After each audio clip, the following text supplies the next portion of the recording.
Laksana Amalia dengan NIM 2310 1162 200008 dari Program Studi Pendidikan Bahasa dan Sastra Indonesia kelas 1. Dalam video kali ini, saya ingin mengajak kalian untuk melihat ulang pengalaman kita bersama terkait belajar dari rumah atau yang dikenal dengan pembelajaran daring.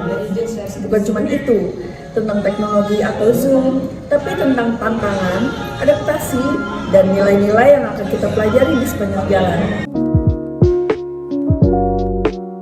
Pembelajaran daring adalah sistem belajar yang dilakukan secara online, tanpa tatap muka langsung antara guru dan juga siswa.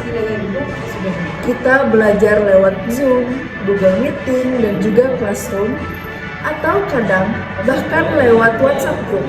Menurut data dari UNESCO 2020, selama pandemi COVID-19, lebih dari 90% populasi pelajar dunia, setara 1,6 miliar siswa, harus beralih ke pembelajaran daring.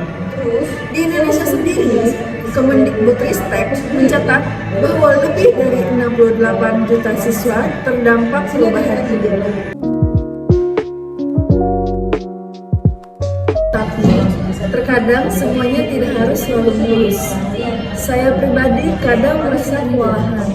Contohnya seperti jaringan yang sering terputus, susah konsentrasi, dan kadang bingung bagian mana dulu yang harus dikerjakan. Belum lagi tugas-tugas yang datang secara bersamaan. Kadang juga tanpa penjelasan yang cukup.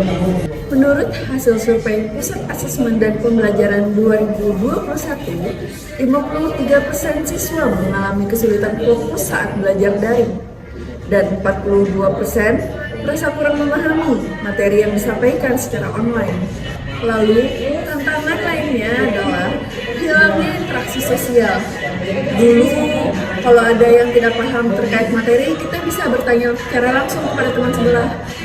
Tapi sekarang, kita hanya bisa melihat nama mereka di layar komputer kita.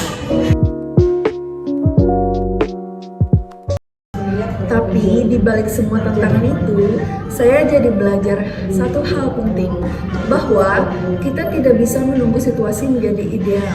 Kita harus belajar beradaptasi bagaimanapun situasinya. Saya mulai bikin to-do list harian, atur alarm belajar, dan juga coba aktif bertanya di Google Classroom atau grup WhatsApp kelas. Selain itu, saya juga belajar pentingnya mengatur waktu sendiri. Karena kalau kita tidak disiplin, pembelajaran daring bisa terasa seperti liburan panjang tanpa arah. Seperti yang dikatakan Prof. Sugiono, pembelajaran daring adalah kesempatan untuk mengasah kemandirian, tanggung jawab, dan juga literasi digital siswa. Dan itu saya alami sendiri. Dulu saya sangat suka menunda-nunda. Sekarang saya jadi sadar bahwa tugas tidak akan selesai kalau cuma hanya kita tatap saja.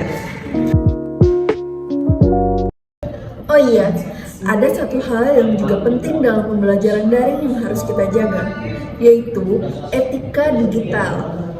Kita mungkin tidak bertemu secara langsung, tapi sikap kita tetap terlihat lewat cara kita masuk Zoom tepat waktu, cara kita berbicara di grup WhatsApp, dan juga bagaimana kita menyelesaikan tugas. Ada beberapa hal yang harus kita jaga. 1. Jangan mengganggu jalannya kelas. 2. Gunakan nama asli dan foto yang sopan saat Zoom. 3. Hindari menyontek. Jujur adalah kunci sukses, meskipun kita hanya berada di rumah. Yang keempat, hormati guru dan teman meskipun lewat layar. Pembelajaran daring bukan hanya tentang adaptasi teknologi, tetapi juga tentang adaptasi diri. Kita belajar untuk tetap bertumbuh meskipun dalam keterbatasan. Kita juga belajar bahwa belajar tidak selalu duduk di dalam kelas, tetapi bisa juga dari ruang keluarga, ruang makan, atau bahkan saat menuju hujan reda. Saya pribadi merasa, meski kadang berat, pembelajaran daring telah membentuk saya menjadi pelajar yang lebih mandiri, bertanggung jawab, dan terbuka akan perubahan. Terima kasih sudah menonton video ini. Semoga kita semua bisa terus tetap belajar baik secara luring, daring, atau di masa depan hybrid. Sampai jumpa dan tetap semangat teman-teman.